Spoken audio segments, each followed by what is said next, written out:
وَوَضَعَهَا وَوَضَعَ الْمِيزَانَ أَلَّا تَطْغَوْا فِي الْمِيزَانِ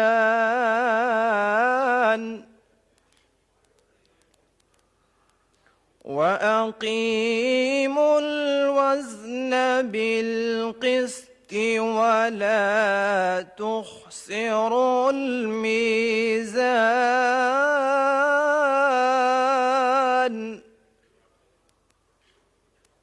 وَالْأَرْضَ وَضَعَهَا لِلْأَنَامِ فِيهَا فَاكِهَةٌ وَالنَّخْلُ ذَاتُ الْأَكْمَامِ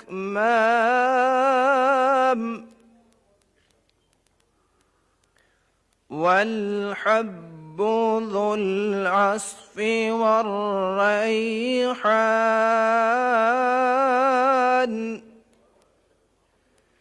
فَبِأَيِّ آلَاءِ رَبِّكُمَا تُكَذِّبَانِ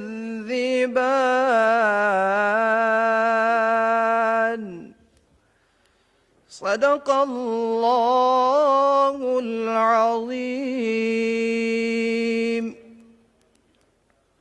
ارشاد باری تعالی ہے، وہ رحمان ہی ہے جس نے قرآن سکھایا، اسی نے انسان کو پیدا فرمایا، اسی نے اسے بات کرنا بولنا سکھایا۔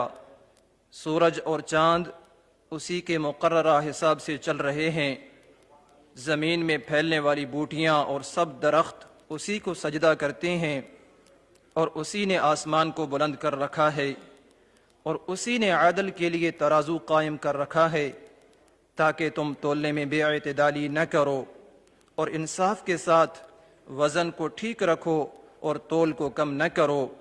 اور اسی نے زمین کو مخلوق کے لیے بچھا دیا جس میں میوے ہیں اور خوشوں والی کھجوریں ہیں، اور بھوسے والے اناج کے ساتھ خوشبودار پھل اور پھول ہیں۔ پس اے جن و انسان، تم دونوں اپنے رب کی کن کن نعمتوں کو جھٹلاؤ گے؟ وما علینا الا البلاغ المبین۔ حدیث نبوی صلی اللہ علیہ وسلم عن اوس بن اوس رضی اللہ عنہ قال قال رسول اللہ صلی اللہ علیہ وسلم ان من افضل ایامکم یوم الجمعہ فاکثروا علی من الصلاة فیہ فإن صلاتکم معروضۃ علی۔ حضرت اوس بن اوس رضی اللہ تعالی عنہ بیان کرتے ہیں کہ رسول کریم خاتم النبیین صلی اللہ علیہ وسلم نے ارشاد فرمایا، یقیناً جمعہ کا دن تمام دنوں سے زیادہ فضیلت والا ہے، پس تم اس میں مجھ پر کثرت سے درود بھیجا کرو کیونکہ تمہارا درود مجھ پر پیش کیا جاتا ہے۔ وآخر دعوانا ان الحمد للہ رب العالمین۔